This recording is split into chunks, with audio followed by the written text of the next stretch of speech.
नमस्कार विद्यार्थी मित्रांनो, मी गोविंद वाळके सर आपले मॅथराइज अकॅडमीमध्ये आपले स्वागत करतो. तर बघा, आज आपण पाहणार आहोत पुढचा क्वेश्चन. बघा, प्रश्न असा आहे, find all trigonometric functions of angle in standard position whose terminal arm passes through point 3, -4. म्हणजे आपल्याला पूर्ण ट्रिग्नोमेट्रिक फंक्शन फाइंड करायचे आणि त्या अँगलचे पूर्ण ट्रिग्नोमेट्रिक फंक्शन फाइंड करायचे ज्याची टर्मिनल आर्म जी आहे ती 3, -4 या पॉइंट मधून जाते. तर बघा सोल्युशन मध्ये लेट, आता या ठिकाणी बघा आता हा जो पॉइंट आहे हा पॉइंट 3, -4 हा कोणत्या क्वाड्रंट मध्ये येतो? 3, -4 हा पॉइंट 4th क्वाड्रंट मध्ये येतो. तर आपल्याला काय करायचे, हा जो अँगल आहे थीटा ह्याचे पूर्ण ट्रिग्नोमेट्रिक फंक्शन फाइंड करायचे आहे. तर बघ, let theta be the angle in standard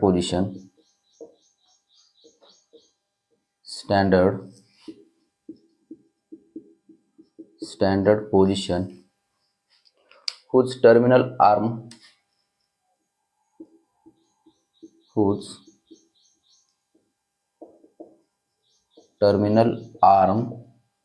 passes through the point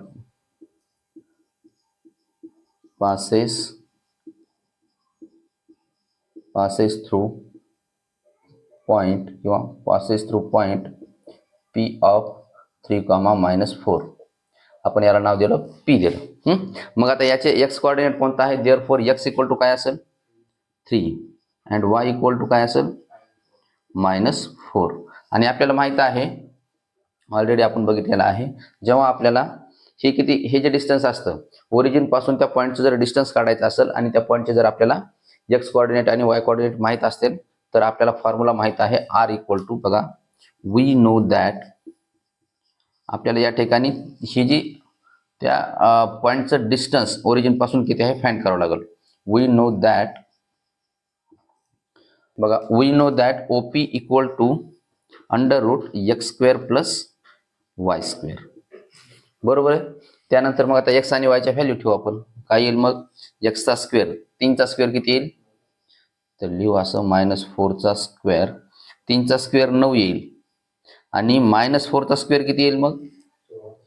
+16 है ना, 16. यांची जर ऍडिशन केली तर 25 आणि त्याचा स्क्वेअर रूट घेतल्यानंतर तर काय येतं आन्सर? 5 येतो. OP बरोबर काय येतं? 5 येतं. आता त्याच्यानंतर काय करायचं, आता हा जो पॉइंट निघालाय त्याच्यावरून काय करायचे, बाकीचे ट्रिग्नोमेट्रिक फंक्शन आपण फाइंड करू. वी नो काय असतं? y equal to OP sin theta. y equal to काय असतं? y equal to OP sin theta. म्हणजे आपला जे जनरल फॉर्म्युला आहे काय, हे कशावरून घेतला? y equal to r sin theta वरून, r sin थिटा याच्यावरून घेतला आपण. म्हणजे या ठिकाणी r म्हणजे काय आहे? OP आहे. तर बघा मग y ची व्हॅल्यू किती आहे? तर y म्हणजे हा कोऑर्डिनेट -4 इक्वल टू OP आहे 5 आणि sin theta as it is असं इंटू sin थिटा. म्हणजे sin थिटा इक्वल टू काय येईल? sin theta equal to -4/5. हा आला sin थिटा. बघा, sin थिटा नंतर cos थिटा, आणि आपल्याला माहित आहे cos थिटाचा फॉर्म्युला असा आहे, x equal to OP cos theta. हे आपण याच्यावरून घेतला, x equal to r cos theta. तर बघा, x ची व्हॅल्यू आहे 3 आहे, x ची व्हॅल्यू 3 आहे आणि OP ची व्हॅल्यू किती आहे? OP ची आहे 5 इंटू cos थिटा. मग याच्यावरून cos थिटाची व्हॅल्यू काय येईल? Therefore cos theta equal to 3/5 येतं. sin थिटा मिळाला, cos थिटा मिळाला, त्याच्यावरून आपण tan थिटा फाइंड करू. tan थिटा इक्वल टू, आपल्याला माहित आहे tan थिटा म्हणजे sin थिटा आणि cos थिटाचा रेशिओ असतो. cos theta equal to sin theta किती आहे? -4/5 आणि cos थिटा आहे 3/5. या ठिकाणी हे दोन 5 आणि 5 कॅन्सल होईल आणि आन्सर येईल, म्हणजेच tan थिटा इक्वल टू येईल, tan थिटा इक्वल टू -4/3 येतं. त्यानंतर tan थिटावरून आपल्याला cot थिटा फाइंड करता येतो. cot थिटा हा tan थिटाचा रेसिप्रोकल आहे. मग cot theta equal to 1/tan theta. Direct याचा आपण रेसिप्रोकल घेऊ, म्हणजेच कॉट थिटा इक्वल टू येईल cot theta equal to -3/4 tan थिटाचा रेसिप्रोकल. त्यानंतर सेक थिटा हा कॉस थिटाचा रेसिप्रोकल आहे. Sec theta equal to 1/cos theta येईल आणि कॉस थिटाची व्हॅल्यू आहे 3/5. तर त्याचा जर रेसिप्रोकल घेतला तर सेक थिटा इक्वल टू येईल 5/3.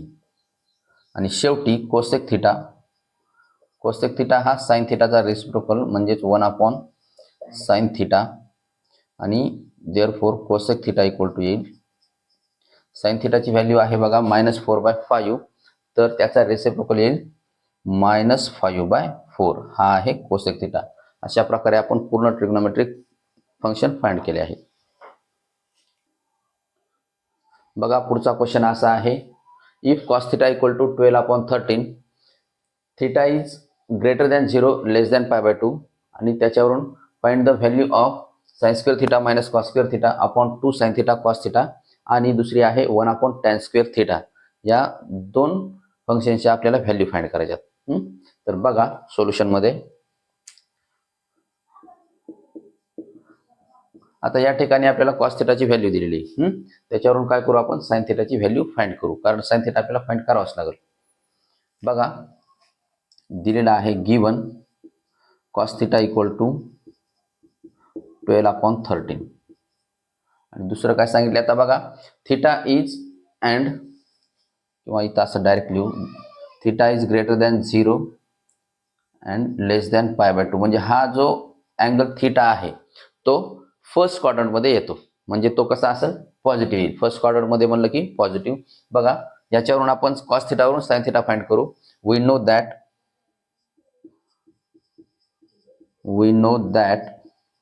फॉर्म्युला आहे sin theta equal to √1 - cos square theta. हा फॉर्म्युला ही आयडेंटिटी आहे sin square theta plus cos square theta equal to 1. याच्यावरून आपण हा फॉर्म्युला घेतला आहे. तर बघा या ठिकाणी व्हॅल्यू ठेवू आपण √1 - cos स्क्वेअर थिटा म्हणल्यानंतर याचा स्क्वेअर 12/13 स्क्वेअर या ठिकाणी येईल 1 - 12चा स्क्वेअर 144 आणि ह्याचा 169 आणि ह्याला सॉल्व केल्यानंतर काय येईल पूर्ण -144/169 हे 25 येईल आणि हे 169 ह्याचं सबट्रॅक्शन आणि आपण डायरेक्टली ह्याचा स्क्वेअर रूट घेऊ तर तो येईल लिहितोच मी इथं 25/169. याच्यावरून येईल मग साइन थिटाची value therefore sine theta equal to ±5/13. Sine theta equal to काय तो ±5/13. परंतु आता या ठिकाणी काय आहे आपल्याला जो अँगल दिलेला आहे थिटा तो आहे फर्स्ट क्वाड्रंटमध्ये आणि फर्स्ट क्वाड्रंटमध्ये साइन थिटा हा पॉझिटिव्ह असतो, म्हणजे या ठिकाणचा जो निगेटिव्ह आहे ते येणार नाही, फक्त काही साइन थिटाची व्हॅल्यू येईल. बघा as theta lies in first quadrant therefore sine theta equal to 5/13 असेल पॉझिटिव्ह. नाव त्याच्यामध्ये फर्स्ट आपण फाइंड करू. सायन्स दिलेला आहे बघा, फर्स्ट दिलेला आहे sine square theta minus cos square theta upon 2 sin theta into cos theta. या ठिकाणी आपण प्रत्येकाची व्हॅल्यू ठेवू.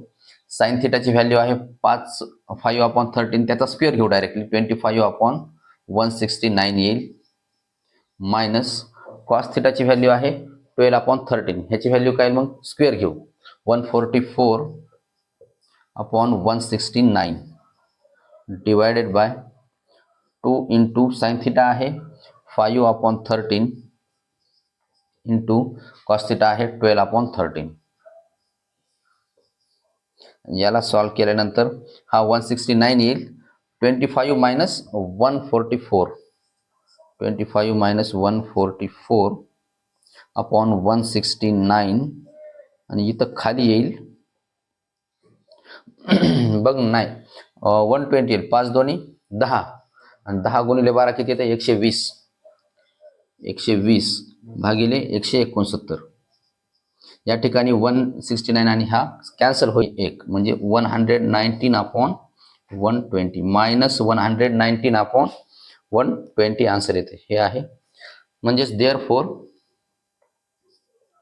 Sign square theta minus cos square theta upon 2 sine theta cos theta equal to minus 119 upon 120 F. त्यानंतर आपल्याला value find करायची 1 upon tan square theta. तर बघा 2 नंबरचा आहे 1 upon tan square theta equal to tan square थीटाचा formula आपण use करू म्हणजे टॅन थीटाचा sine theta upon cos theta. तर या ठिकाणी येईल मग 1 upon sine square theta upon cos square theta असेल. कॉस स्क्वेअर थीटा साइन थीटाची व्हॅल्यू आहे 5 अपॉन 13 त्याचा स्क्वेअर काय येईल 25 अपॉन 169 आणि कॉस स्क्वेअर थीटाची व्हॅल्यू येईल 144 अपॉन 169, 144 अपॉन 169. या ठिकाणी 169 आणि हा कॅन्सल होईल आणि हा जो 144 आहे तो 1च्या मल्टिप्लिकेशनमध्ये जातो आणि आन्सर असं येईल 144 अपॉन 25.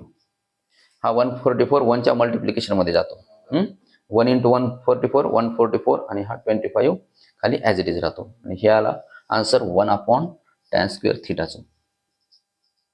घेऊ बघा पुढचा क्वेश्चन असा आहे using tables evaluate the following. आपल्याला इतर टेबलचा यूज करून किंवा त्या पूर्ण अँगलच्या व्हॅल्यू माहीत आहेत त्यांचा यूज करून हे जे खाली काही फंक्शन दिलेले आहेत त्यांच्या व्हॅल्यू फाइंड करायच्यात इव्हॅल्युएट करायचे त्यांना. तर त्यामध्ये पहिला क्वेश्चन असा आहे 4 cot 45 degree minus sec square 60 degree plus sine 30 degree याला आपण इव्हॅल्युएट करू. तर बघा सोल्युशन मध्ये 4 cot 45 degree minus sec square 60 degree plus sine 30 degree equal to आपल्याला माहित आहे व्हॅल्यू बघा आता cot 45 डिग्रीची व्हॅल्यू आहे 1. तर या ठिकाणी असं येईल 4 into 1 minus sec square 60 degree. सेक्सची व्हॅल्यू काय सेक्स 60 ची व्हॅल्यू काय आहे सेक्स 60 ची व्हॅल्यू असेल 2 आणि त्याचा स्क्वेअर म्हणजे 2 चा स्क्वेअर प्लस साइन 30 ची व्हॅल्यू आहे 1 अपॉन 2. तर बघा मग पुढं 4 इंटू 1 4 मायनस 2 चा स्क्वेअर येईल 4 plus 1 upon 2 plus 4 minus 4 cancel होईल आणि आन्सर येईल 1 अपॉन 2. म्हणजेच 4 cot 45 degree minus sec square 60 degree plus sine 30 degree equal to 1 upon 2 असं. बघा पुढचा क्वेश्चन असा आहे cos square 0 degree plus cos square pi by 6 plus cos square pi by 3 plus cos square pi by 2. याला आपण टेबलचा use करून value find करू. याची सोल्युशनमध्ये cos square 0 degree plus cos square pi by 6 plus cos square pi by 3 plus cos square pi by 2. तर आपण प्रत्येकाच्या व्हॅल्यू आता पुट करू. कॉस 0 डिग्री आहे 1 आणि 1 चा स्क्वेअर या ठिकाणी 1 चा स्क्वेअर त्यानंतर प्लस कॉस पाय बाय 6 म्हणजे किती असतो 30 डिग्री असतो.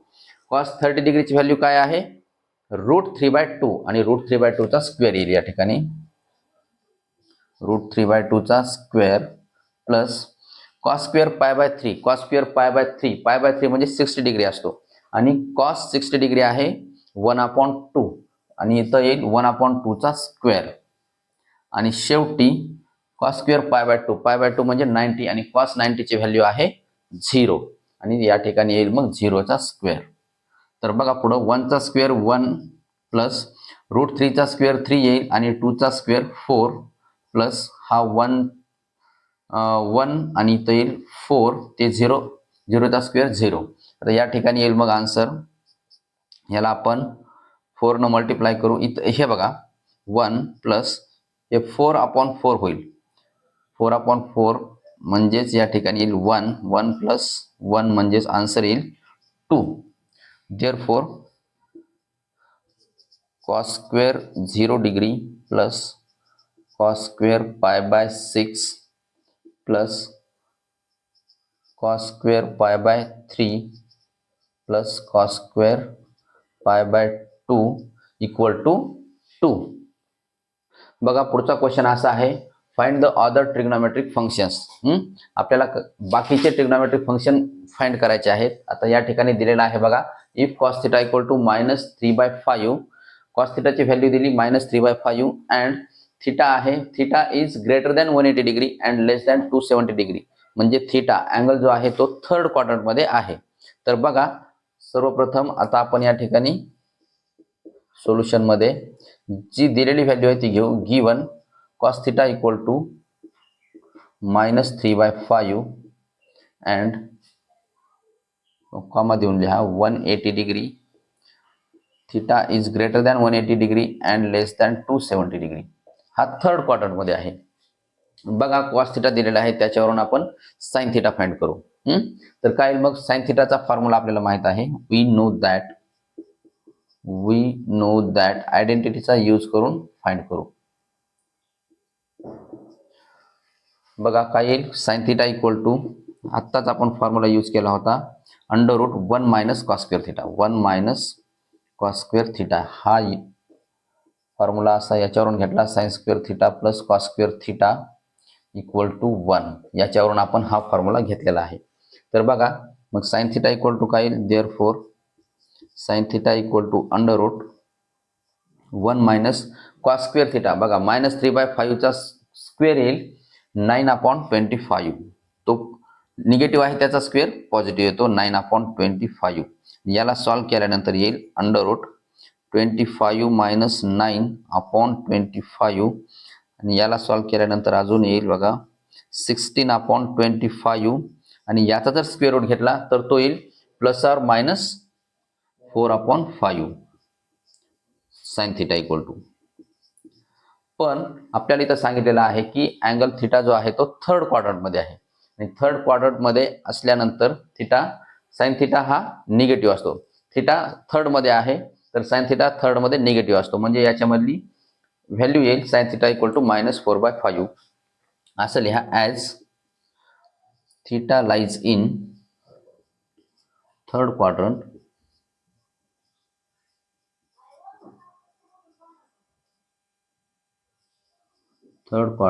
therefore sin θ इक्वल टू येईल, therefore sin θ इक्वल टू -4/5. मग याच्यावरून आपण फाइंड करू tan θ. तर बघा tan θ equal to sin θ upon cos θ. sin θ ची व्हॅल्यू आहे -4/5 आणि cos θ ची व्हॅल्यू आहे -3/5. या ठिकाणी हे निगेटिव्ह पॉझिटिव्ह होतं आणि 5 सुद्धा कॅन्सल होतील. हा 5 आणि हा 5 कॅन्सल होतो आणि आन्सर येईल देअरफॉर tan θ इक्वल टू 4/3 येईल. नंतर tan θ वरून आपल्याला cot θ फाइंड करता येतो. म्हणजेच cot θ हा tan θ चा रेसिप्रोकल आहे. cot θ equal to 1/tan θ. tan θ चा डायरेक्टली रेसिप्रोकल घ्या, म्हणजेच cot θ इक्वल टू आन्सर येईल 3/4. त्याच्यानंतर sec θ.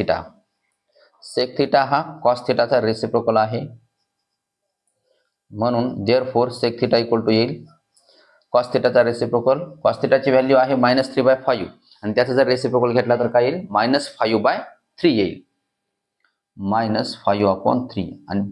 आणि शेवटी cosec θ.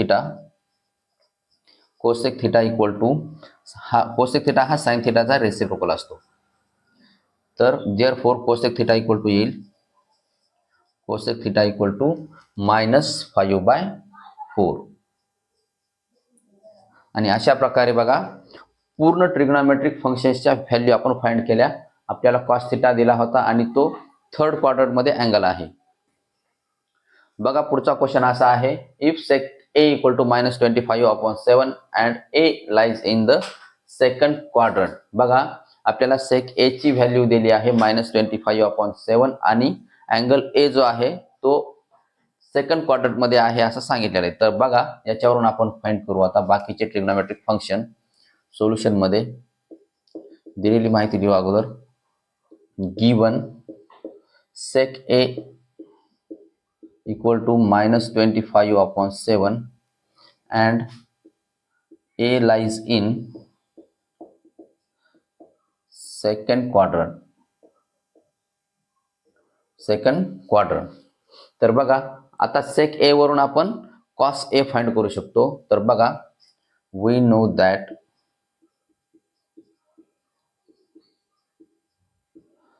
cos a equal to cos हे a हा sec a चा रेसिप्रोकल आहे sec a चा.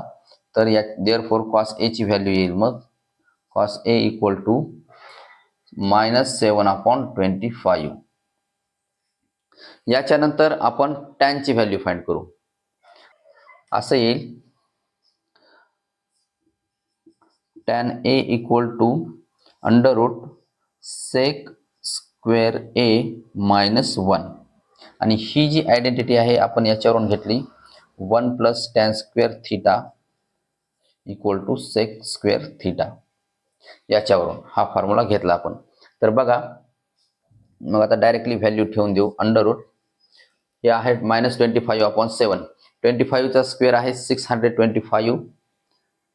625/49 -1 या ठिकाणी येईल √ 625 -49/49 आणि याची जर सबट्रॅक्शन केली आपण तर व्हॅल्यू अशी येईल 576/49 आणि याचा जर स्क्वेअर रूट घेतला तर tan a इक्वल टू ± येईल 24/7. tan a ची व्हॅल्यू येते ±24/7. पण या ठिकाणी अँगल a जो आहे तो सेकंड क्वाड्रंट मध्ये आहे आणि अँगल सेकंड क्वाड्रंट मध्ये असल्यामुळे tan हा सेकंड मध्ये निगेटिव्ह असतो. tan सेकंड मध्ये कसा आहे निगेटिव्ह. म्हणून बघा as a lies in second quadrant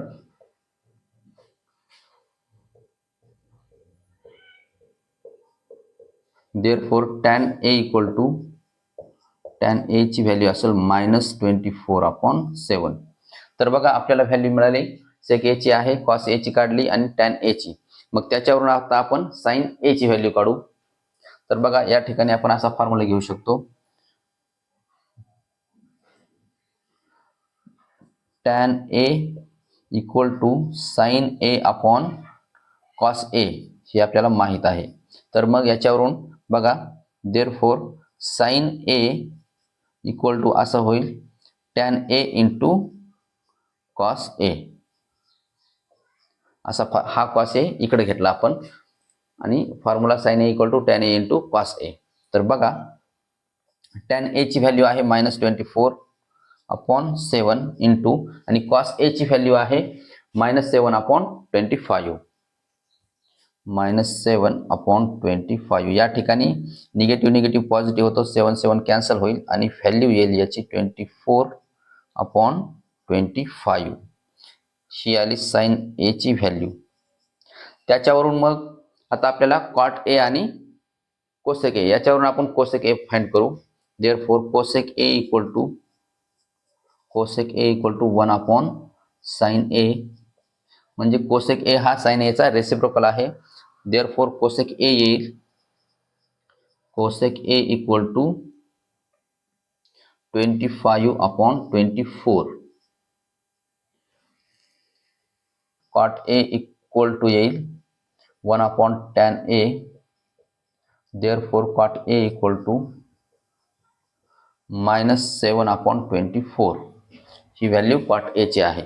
तर अशा प्रकारे आपण sec a च्या व्हॅल्यूवरून बाकीचे ट्रिग्नोमेट्रिक फंक्शन सेकंड क्वाड्रंट मध्ये फाइंड केले आहेत.